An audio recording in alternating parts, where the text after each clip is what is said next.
Guys, मैं इस study point में आपका एक बार फिर से स्वागत है। आज मैं आपके लिए 11th क्लास का पॉलिटिकल जो सब्जेक्ट है तुम्हारा चैप्टर फर्स्ट लेके आया हूँ। और इससे पहले मैं आपको स्टार्ट करने से पहले मैं ये बताना चाहूँगा कि अगर चैनल में नए हो तो लाइक सब्सक्राइब जरूर कर देना और ज़्यादा से ज़्यादा शेयर कर देना। ठीक है दोस्तों, देखो हमारा चैप्टर का नाम क्या है? संविधान। संविधान क्यों और कैसे। जो तुम्हारा फर्स्ट बुक है 11वीं का, उसका फर्स्ट चैप्टर जो है वो क्या है? संविधान क्यों और कैसे। हम इसमें बात करेंगे संविधान की। संविधान किसे कहते हैं, क्या है।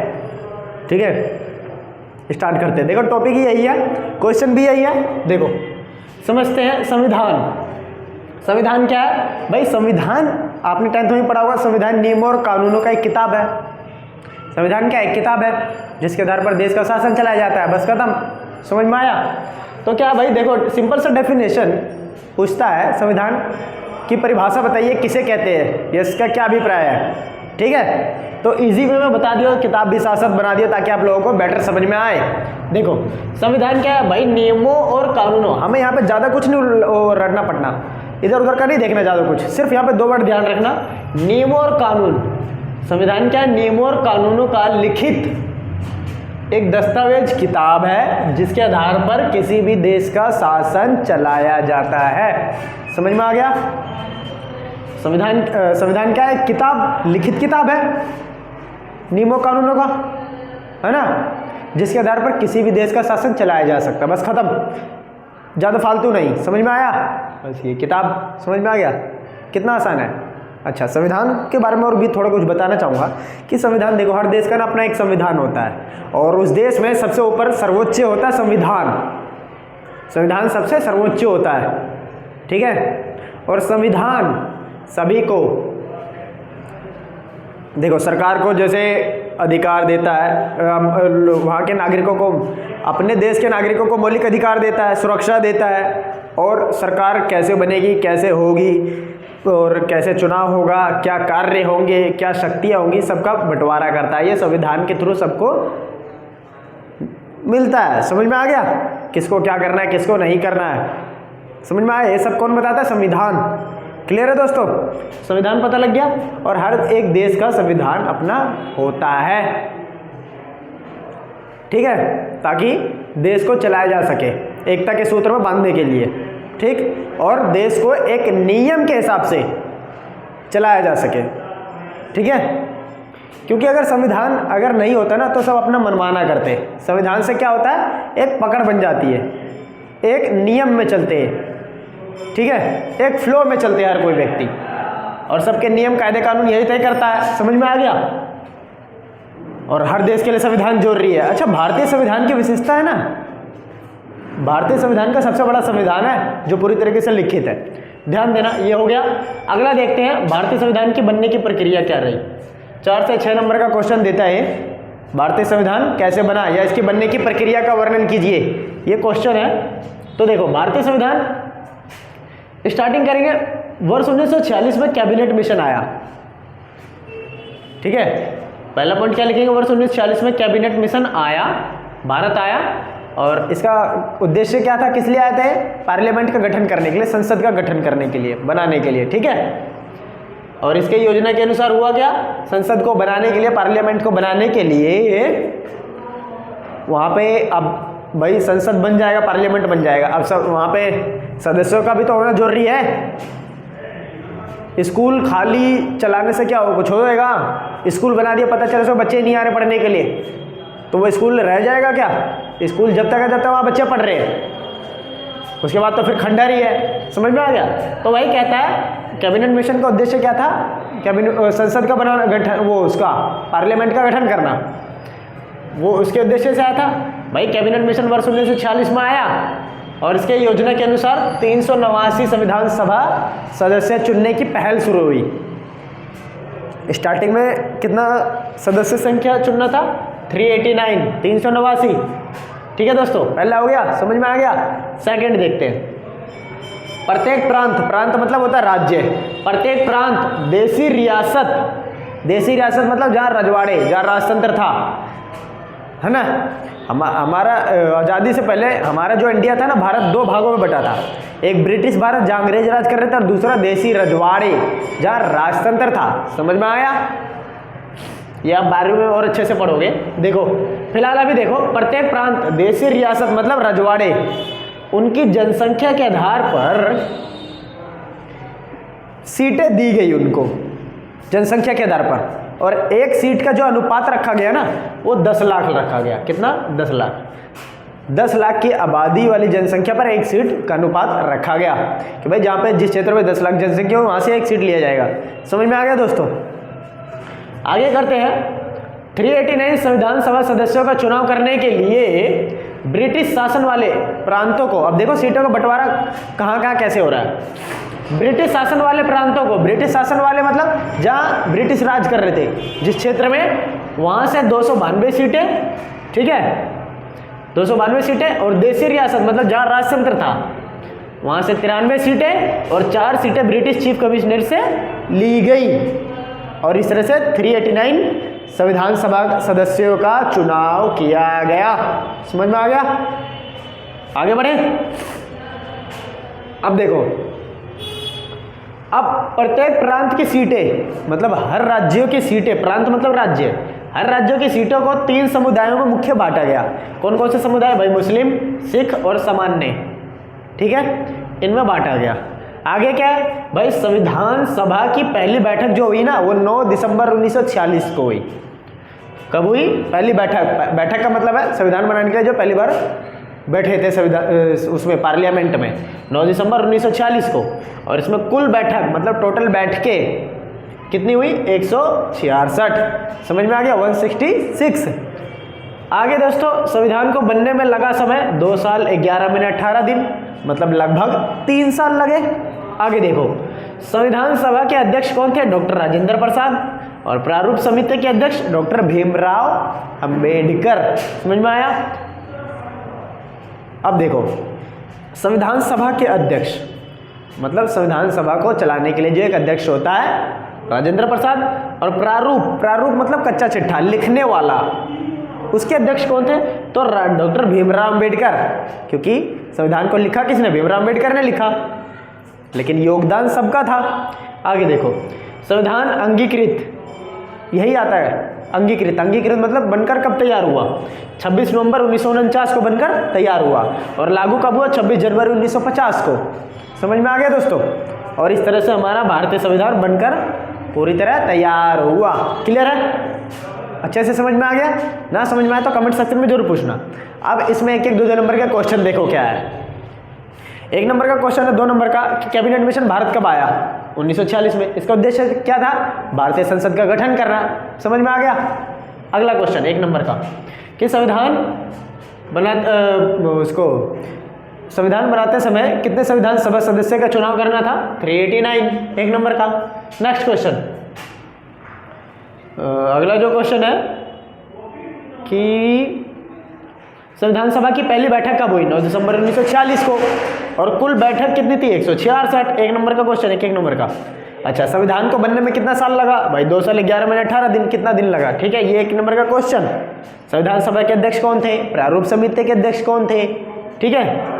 और संविधान को अंगीकृत कब हुआ? अंगीकृत मतलब बनकर तैयार कब हुआ? यहाँ पे बच्चे अंगीकृत का मतलब समझते नहीं है, और वही आता है पेपर में, फिर गड़बड़ कर देते हैं। तो अंगीकृत मतलब बनकर कब तैयार हुआ, तो क्या है? ये है 26 नवंबर 1949। समझ में आ गया? और लागू कब हुआ? 26 जनवरी 1950।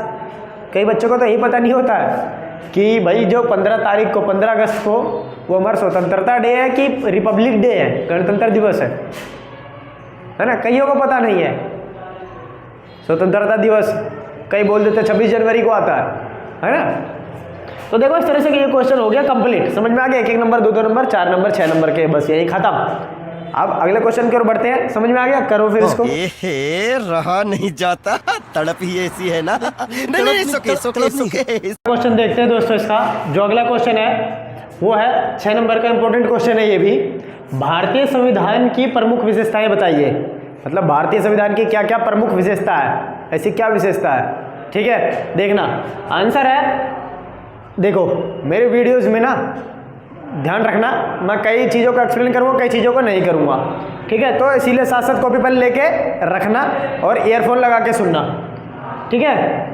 मैंने हेडिंग लिख दिया है। देखो मैंने इससे पहले भी वीडियो में बताया था शायद, मेरा ये फर्स्ट वीडियो है। मैं आपको ये बता देता हूँ कि जब आप मेरा वीडियो देखेंगे तब कॉपी पेन साथ में लेके चलिएगा, ठीक है, क्योंकि मैं हेडिंग बताऊँगा और ज़्यादा 10th के बाद आपकी जो भी हिस्ट्री, ज्योग्राफी, पॉलिटिकल जो मैं करवाऊँगा, ठीक है, उसके ज़्यादातर हेडिंग होगी, क्योंकि 10th के बाद हेडिंग में ही आंसर देना पड़ता है, हेडिंग लिख के एक्सप्लेन करना पड़ता है, तभी नंबर फुल मिलते हैं, ठीक है। बच्चों वाली हरकतें नहीं कि पैराग्राफ में नंबर मिल जाएगा, पैराग्राफ लिख देंगे, समझ में आया। अब ये छोड़ देना, अब हेडिंग चलती है यहाँ पे, क्योंकि जो टीचर्स चेकर होते हैं ना वो हेडिंग देख के नंबर देते हैं, समझ में आया। अब देखो ये हेडिंग है, इनको एक्सप्लेन करना है, ठीक है, क्लियर है। भारतीय संविधान की ये प्रमुख विशेषता, इनमें से कोई 6 कर लेना। कितने? 6 नंबर का आता, 6 कर लेना। तो देखो पहला देखते हैं, पहला इसकी विशेषता क्या है? सबसे बड़ा और लिखित संविधान। इसको एक्सप्लेन करना है कि भारतीय संविधान जो है ना वो सबसे बड़ा संविधान है, वर्ल्ड में सबसे बड़ा संविधान है तथा पूरी तरीके से लिखित संविधान है।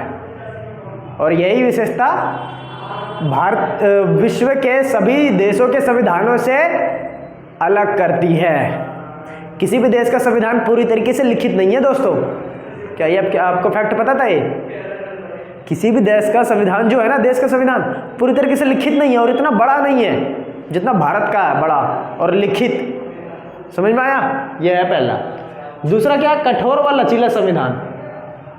कठोर, भाई भारतीय संविधान, इसमें एक्चुअली क्या करेंगे भाई, भारतीय जो संविधान है वो कुछ कठोर है कुछ लचीला है। मतलब इसमें इसके प्रावधानों को प्रावधान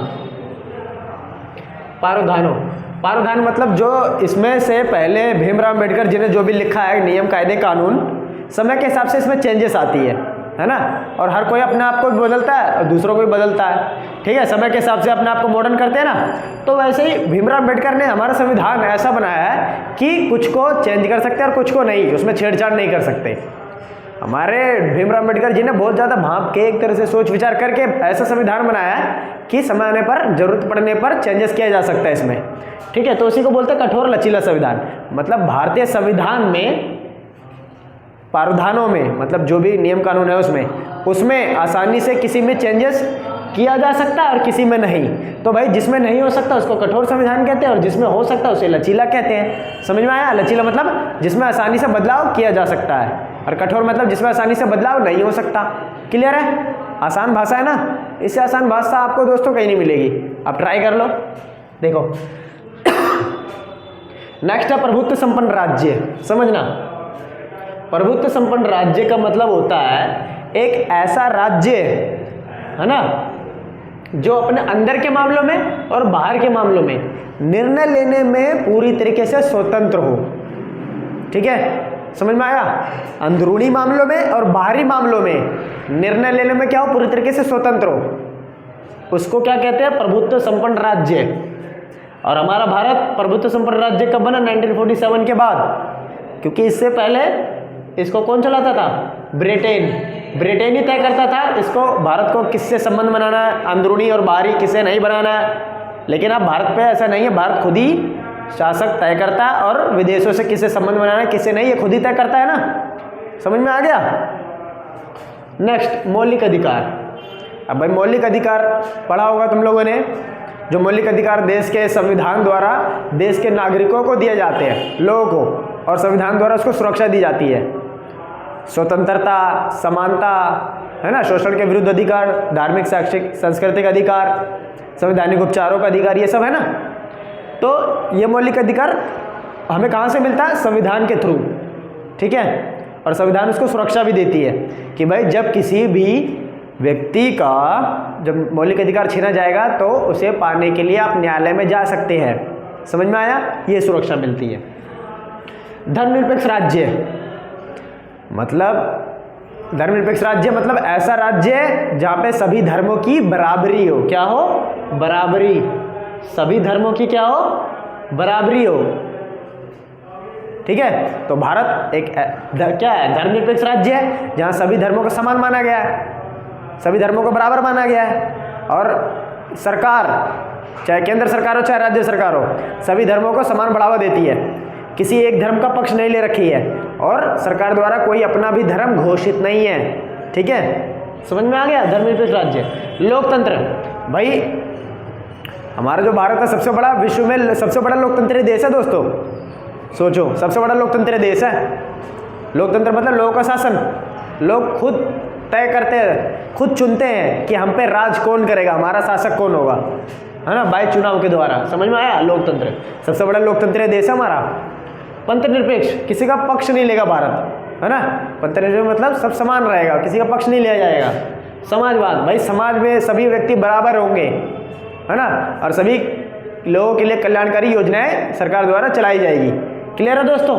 ये हेडिंग थी, मैंने एक्सप्लेन कर दिया है आसान भाषा में, इसको आप कॉपी में नोट डाउन कर लीजिएगा। ठीक है दोस्तों, क्योंकि जब तक आप अगर लिखते नहीं चलोगे ना, 11th 12th से आसान है, सॉरी 11th जो है ना 12th से थोड़ा मुश्किल है। 12th इतना खतरनाक नहीं है जितना 11th थोड़ा बहुत लगता है। समझ में आ गया। तो इसीलिए इग्नोर मत करना, साथ साथ लिखते चलना। ठीक है, अपनी भाषा में, अपनी भाषा में जितना सोच समझ कर लिखोगे ना, जरूरी नहीं मैंने जो बताया वही लिखो same to same as it. फर्क सिर्फ यह है कि बात आनी चाहिए जो इसमें कह रहा हूँ।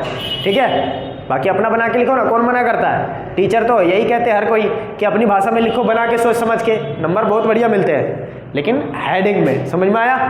आगे देखते हैं। नेक्स्ट क्वेश्चन हमारा, संविधान में उद्देश्य प्रस्ताव प्रस्तुत, उद्देश्य प्रस्ताव प्रस्तुत कब और किसने किया तथा इसमें किसको परिभाषित किया गया। संविधान सभा में उद्देश्य प्रस्ताव, उद्देश्य प्रस्ताव मतलब संविधान सभा में प्रस्ताव किसने रखा संविधान बनाने का।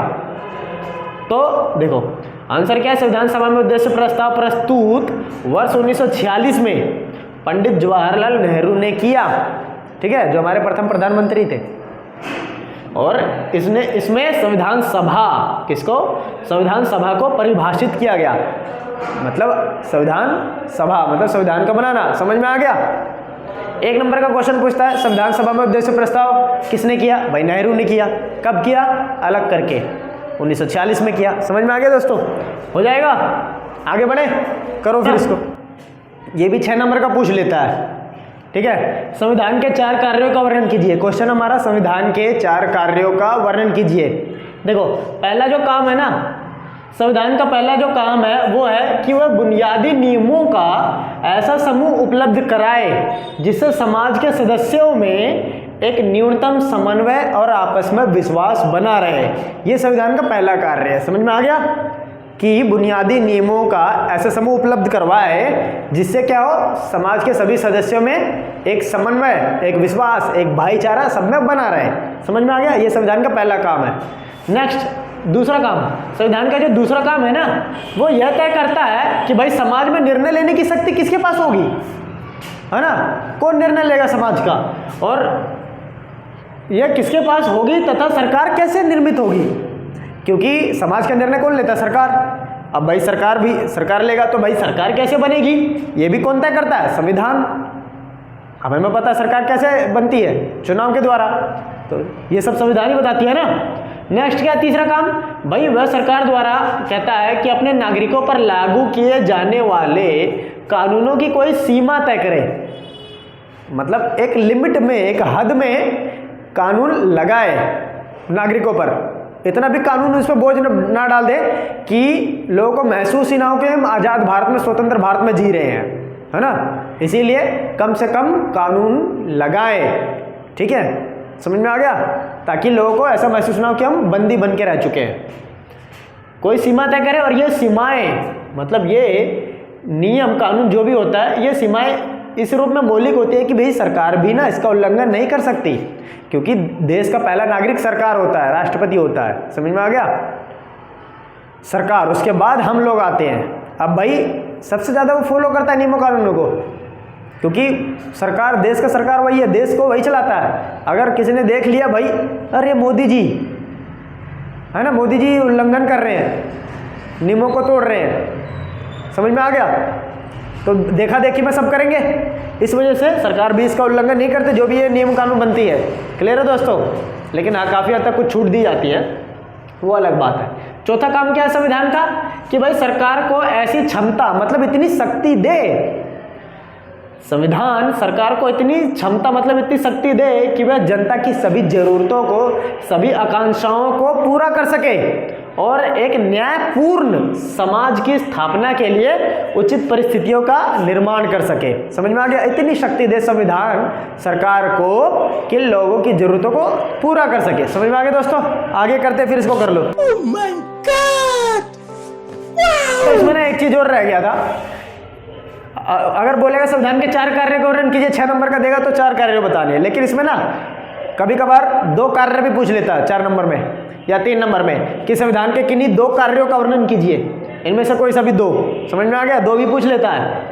अच्छा, ये क्वेश्चन नेपाल का संविधान 1 नंबर का क्वेश्चन देता है। नेपाल का संविधान कितने बार बदला जा चुका है, मतलब कितने बार बदला जा चुका है, उसको कितने बार बदल दिया है 1948 के बाद? तो 5 बार बदला गया नेपाल के संविधान को, 1948 में, 51 में, 59 में, 62 में, 90 में। समझ में आ गया?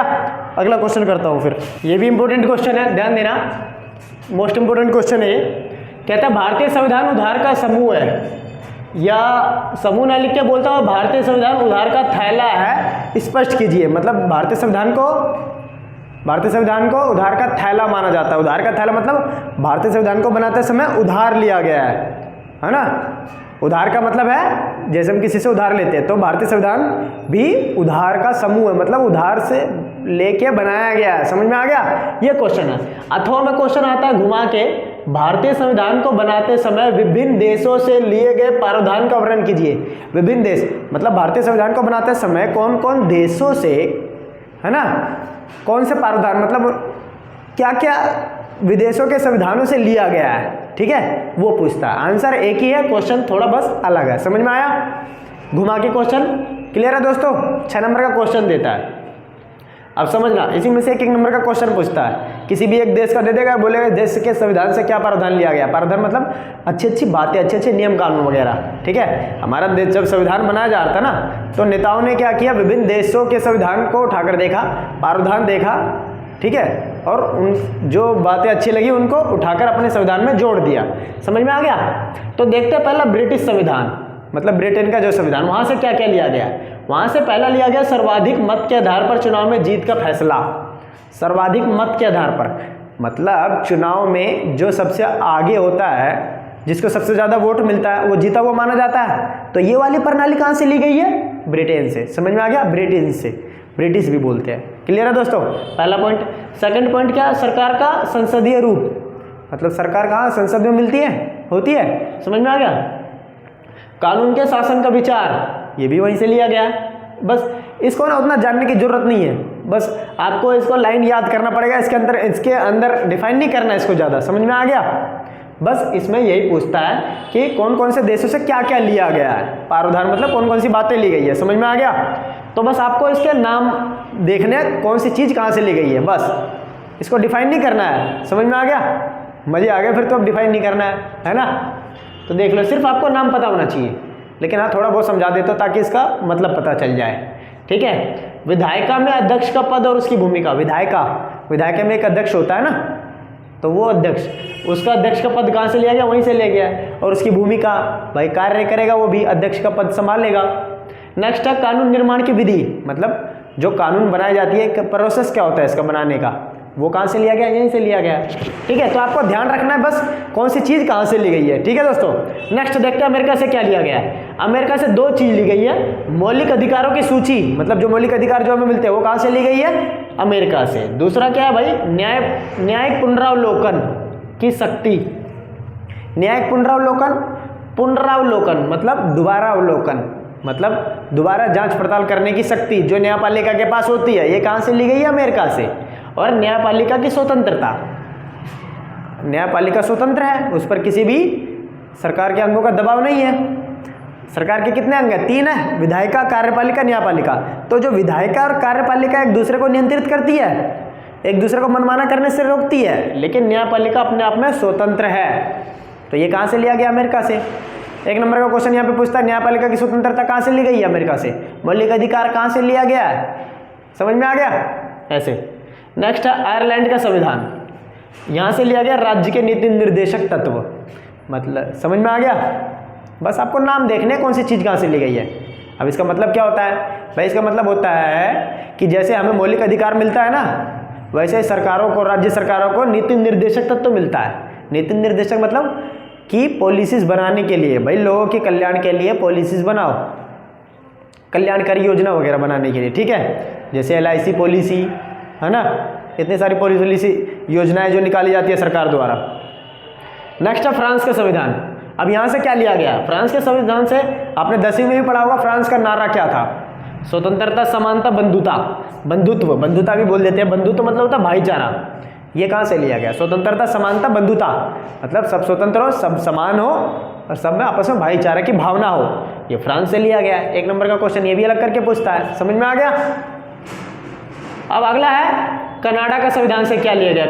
कनाडा से लिया गया एक अर्ध संघात्मक सरकार का स्वरूप, सशक्त केंद्र सरकार। मतलब हमारे यहाँ कितने तरह की सरकार है, 2 तरह की, एक केंद्र सरकार सेंट्रल और दूसरा स्टेट सरकार, राज्य सरकार, है ना।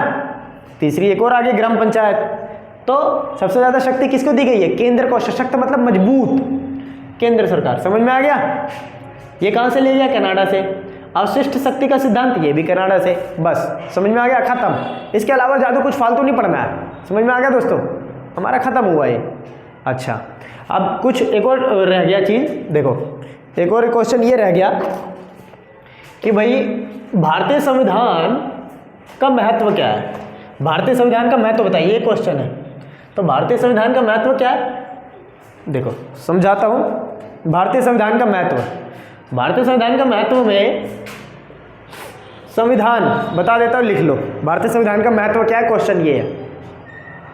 तो भारतीय संविधान तालमेल बनाता है, ठीक है, लोगों को सरकारों से एक दूसरे के बीच कड़ियों को जोड़ता है, ठीक, संबंधों को सुधारता है, अधिकार देता है, ये महत्व है। समझ में आ गया। अच्छा, अब आगे कहता है संविधान को बनने में कितना, ये तो बता रखा हूँ। संविधान को बनाने में टोटल कितने सदस्य थे, 389, है ना, संविधान को बनाते समय 389।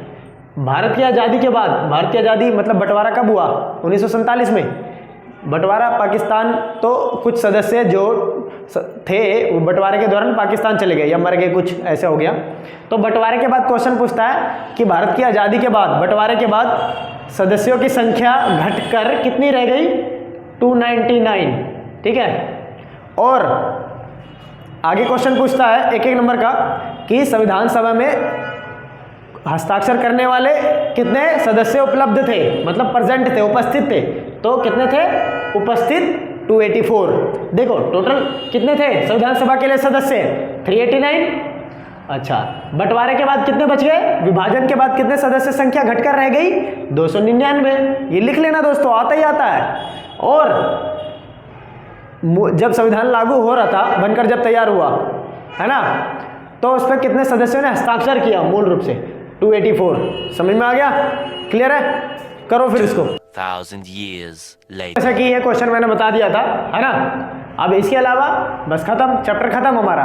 अगर आपको इसमें से कुछ टॉपिक रह गया हो या छोटा मोटा कुछ भी रह गया हो, ठीक है, मिसिंग सबसे हो जाता है। अगर कुछ रह गया हो तो आप मेरे को कमेंट सेक्शन में जरूर पूछ लीजिएगा, मैं बता दूंगा, ठीक है दोस्तों। चैप्टर हमारा हुआ खत्म। इन सभी चैप्टर को आप नोट डाउन कर लीजिएगा और जैसे जैसे बताया वैसे वैसे कर लीजिएगा, ठीक है दोस्तों। और अगर आप मेरे चैनल में नए हैं तो सब्सक्राइब जरूर कर लीजिएगा, ताकि सारे जितने भी चैप्टर के वीडियो बनाओ, पॉलिटिकल, हिस्ट्री, ज्योग्राफी, है ना, इन चैप्टर्स के वीडियो जब बनाऊंगा तो सबसे पहले नोटिफिकेशन आप तक पहुंच जाए, ठीक है दोस्तों। और आप तैयारी करते रहिए, ये मत देखिए कि जुलाई में रिजल्ट आएगा, स्कूल तब शुरू होगा तब देखेंगे। मैं आपको बता दूं कि जुलाई में आपका एडमिशन तो होगा, है ना, 3 महीने की जो छुट्टी मिली है, जुलाई में एडमिशन होगा, जुलाई से स्टार्ट होगी। लेकिन आपको ये भी पता नहीं है कि जुलाई में स्टार्ट होगी, लेकिन जुलाई, अगस्त, सितंबर, क्या आपको ये पता है कि 15-20 सितंबर से mid term, first term start हो जाता है। तो महीने 1.5 महीने में क्या आपका सिलेबस हो जाएगा पूरा? तो इस सोचो मत रहना भाई, इसीलिए शुरू से पढ़ना शुरू कर दो। समझ में आ गया? एक एक चैप्टर को गौर से करो। नहीं, 11th में फेल होने का बहुत ज़्यादा डर रहता है, क्योंकि 12th में उन्हीं बंदों को पास करते हैं, उन्हीं बच्चों को पास करते हैं। 12th में होता है बोर्ड, उन्हीं बच्चों को टीचर पास करता है 11th में, जो बच्चे अपने खुद पर डिपेंड होकर पास हो सके। समझ में आ गया? चीटिंग वाला काम छोड़ देना, क्योंकि 12th का रिजल्ट स्कूल का रिजल्ट होता है, इसीलिए 12th में नालायकों को पास नहीं करते हैं। तो पढ़ना शुरू कर दो दोस्तों, चैनल को लाइक सब्सक्राइब जरूर करो। मिलते हैं नेक्स्ट चैप्टर में।